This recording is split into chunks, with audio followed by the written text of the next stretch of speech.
얼리 때 원서를 쓰고 그 원서가 그대로 이제 얼리 액션, 그러니까 ED 원서를 쓰고 ED 원서가 얼리 액션 학교들까지 다 들어가는 거잖아요.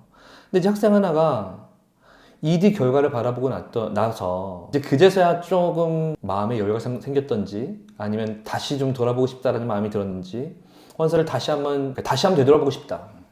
같이 미팅을 하면서 원서를 다시 되돌아봤습니다. 그리고 저한테 뿐만이 아니라 다른 친구들한테도 피드백도 받아보고 그러면서 나는 지금 내가 쓴 이 에세이를 좀 더 잘 쓸 수 있을 것 같다. 그래서 이제 레귤러 지원하는 그 시점에서 커먼 앱 에세이를 다시 리바이즈하고 그래서 만족스러운 만큼 에세이를 수정했던 케이스가 있어요. 레귤러를 쓰면서 그 학생이 계속 아쉬워했던 게 그런 얘기였어요. 내가 얼리 액션에 이미 들어간 원서들 저거 다시 수정할 수 없느냐. 근데 이미 들어간 건 수정할 수가 없죠. 그러니까 간혹가다 몇몇 학교들이 그 이후에라도 뭐 퍼스널 스테이트먼트 등등을 업데이트하라고 하는데 새로 써서 넣는 게 아닌 이상에 앞에 거를 갖다가 그냥 리바이즈 정도, 그러니까 리바이즈 해가지고 쓰는 거라고 한다면은 그게 다 가능한, 그러니까 모든 학교 다 가능한 것도 아니기 때문에 그래서 사실 되게 아쉬워하는 케이스가 있었어요. 그러니까 ED2는 당연히 이제 학생들이 당연히 고려해야 될 전략으로 생각이 듭니다. 물론 그거는 이제 ED 결과를 받아본 이후에 대한 전략이지만 근데 보통 보면 어떤 경우들이 많냐면 ED를 쓸 때에 이 학교랑 이 학교 둘 다 너무 가고 싶은데 근데 둘 중에 우열을 가리지 못하겠다. 그러면 그때 소위 말하는 전략이 튀어나올 수 있죠. 야, 이 학교는 그러니까 ED1밖에 없으니까 그럼 이 학교는 ED1 쓰고 거기에서 결과에 따라서 ED2도 쓰자. ED2가 있는 그 학교로 자기가 원하는 학교가 또 ED2가 있다면 이제 그렇게 해서 썼던 케이스들이 있고 그러다 보니까 사실 올해 같은 경우에 ED2를 선택하는 과정에서는 별로 어려움은 없었던 것 같아요. 이미 ED1을 하는 과정에서 이 학교 저 학교를 고려하면서 그래서 그러면 전제를 우리가 ED1은 여기 쓰고 거기가 만약에 안 될 경우에 ED2도 여기까지 같이 쓰자라고 이제 보통 그 학생들과 전략을 세웠던 것 같고 ED2를 하지 않는 경우들은 제가 볼 때는 그런 거죠. 워낙 최상위권에 있는 학교를 지원하고자 하기 때문에 ED2가 있는 학교들이 눈에 들어오지 않거나 또 물론 마찬가지로 그 안에서 자기 피트를 찾지 못하거나 근데 뭐 레귤러 그거는 이제 그러니까 12학년 때 만약 성적을 좀 더 올려서 ED2를 써보겠다라고 하면 그런 경우는 ED1도 쓰지 말아야 됩니다. 왜냐면 ED1에서 그냥 무조건적으로 리젝트를 당하는 것보다는 그럼 조금 더 아까 성적은 우리가 손볼 수 있는, 바꿀 수 있는 부분이 아니라고 그랬잖아요. 그랬을 때 12학년 1학기 성적이 잘 나온다는 전제하에 이렇게 향상된 성적을 가지고 그러면 나는 ED1 대신에 ED2를 더 적극적으로 공략해보겠다? 이럴 수 있지 않았을까? 그러니까 이제 ED2를 쓰고 이제 이 친구는 얼리 액션을 썼는데 ED1을 쓰면서 얼리 액션을 썼는데 얼리 액션에서도 이미 이제 합격이 된 거예요. 그리고 나서 불과 한 2주인가 있다가 이제 ED2 결과가 나왔는데 그 사람이 이제 들어갈 때랑 나올 때랑 좀 다른 거죠. ED2를 쓰는 시점에서는 정말 여기 아니면 안 될 거라는 마음이 분명히 있었을 거라고 생각하거든요.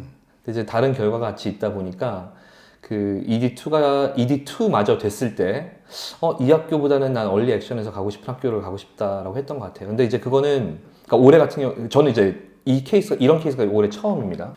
바인딩으로 해서, ED로 해서 학교 지원을 했는데, 합격된 이후에 그 바인딩 된 거를 갖다가 소위 말하는 푼 거. 그래서 그 학교에 더 이상 그 책임이 없어진 것. 이런 사례는 처음이었어요. 근데 올해 그렇게 해서 그냥 얼리 액션에서 된 학교를 본인이 정말 더 가고 싶은 학교이기 때문에 그 학교를 선택한 사례도 있습니다.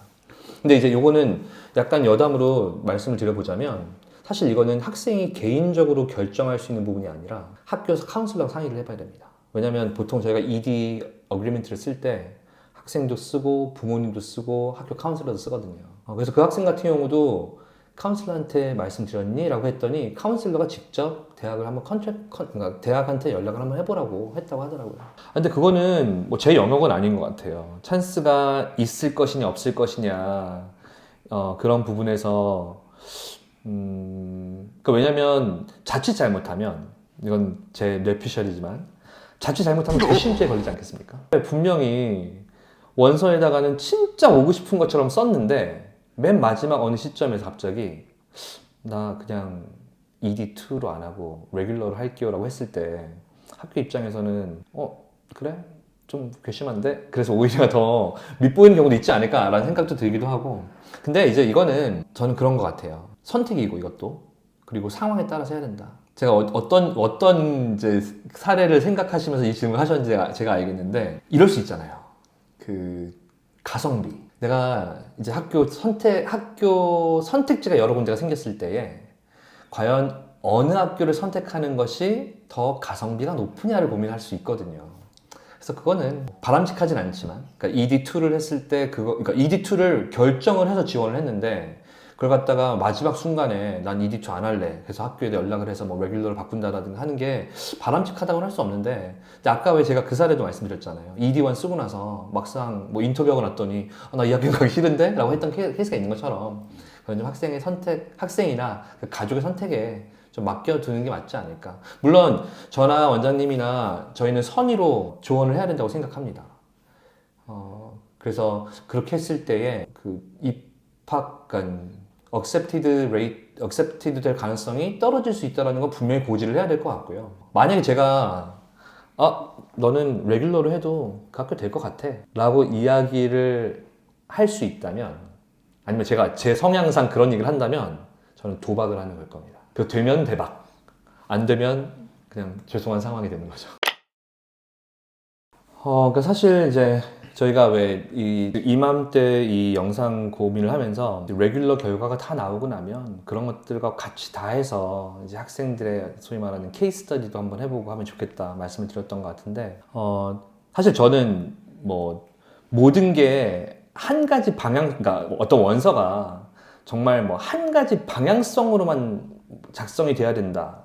사실 가끔 그렇게 여쭤볼 때가 있거든요. 뭐 활동과 에세이와 모든 것, 뭐 추천서를 비롯한 모든 것이 정말 한 곳을 지향하고 가리켜야만 이게 성공적인 원서다라고 그걸 물어보신 경우도 있고 또 그렇게 얘기하는 경우도 있는데, 저는 그건 항상 정답이라고 생각하진 않아요. 근데 이제 그게 굉장히 큰 한방이 될 수 있죠. 그러니까 성적은 간혹 가다가 성실함을 보여주는 경우들이 있거든요. 학업적으로 성실하지 못한 학생들을 대학이 좋아할 리가 없습니다. 근데 아까처럼 여러 요인들이 있을 수 있잖아요. 성적의 부진의 요인들. 그리고 그런 것들이 해소할 수 있는 방향으로 원서라든가 내용들이 잘 작성이 된다라고 한다면, 그런 경우에야 진짜, 정말 그 아주 적은 확률을 뚫고 합격이 되는 거겠죠. 저는 그게 컨설팅의 의의고 목적이라고 생각이 듭니다. 만약 저희가 그런 역할을 할 것이 아니라고 한다면 비용을 청구하면 안 돼요. 부가가치를 더해야 되는 거잖아요. 그러니까 학생이 할 수 있는 것이 뭐 열만큼이라고 했으면 그 이상을 할 수 있도록 도와줘야 되는 게 저는 컨설팅의 역할이라고 생각이 들고, 그래서 아까 이제 학교 같은 경우도 학교 리스트 만듦에 있어서도 제가 처방하듯이 학교 리스트를 만드는 것은 옳지 않다라고, 그러니까 저는 옳지 않다고 생각해요. 그거는 옳지 않다고 생각하는 이유 중에 하나고, 뭐 그럼에도 불구하고 저도 되게 솔직하게 어떨 때는 아이들 입장에서 선생님 T죠 라고 T라고 할 정도로 좀 직선적으로 이야기도 하는 편이에요. 근데 그건 그거고, 뭐 SAT 성적이 원하는 만큼 안 나왔으면 그건 원하는 만큼 나오지 않은 것이고, 물론 성적을 필수적으로 제출해야 되는 학교인데 시험을 한 번도 보지 못했어요. 그런데도 불구하고 그 학교를 지원하고 싶대요. 그건 불가능합니다. 제가 도와줄 방법이 없어요.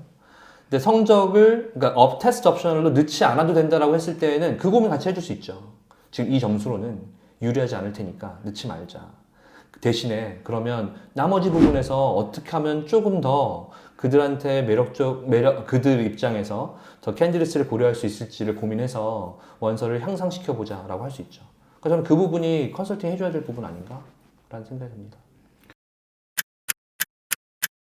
그러니까 저는 사실 올해 뭐 얼리 결과들이나 이런 부분에서 제 예측을 굉장히 제 예측을 벗어나는 경우들이 좀 있었어요. 그리고 그 예측을 벗어났다는 것이, 예전에는 이 정도면 세이프티였을 것 같은데? 라고 했던 학교가 생각 외로 그 학생한테는 너무너무 혹독하게 높은 잣대를 내밀었던 것 같기도 하고 그래서 예상치 못한 결과들이 있었던 경우도 있고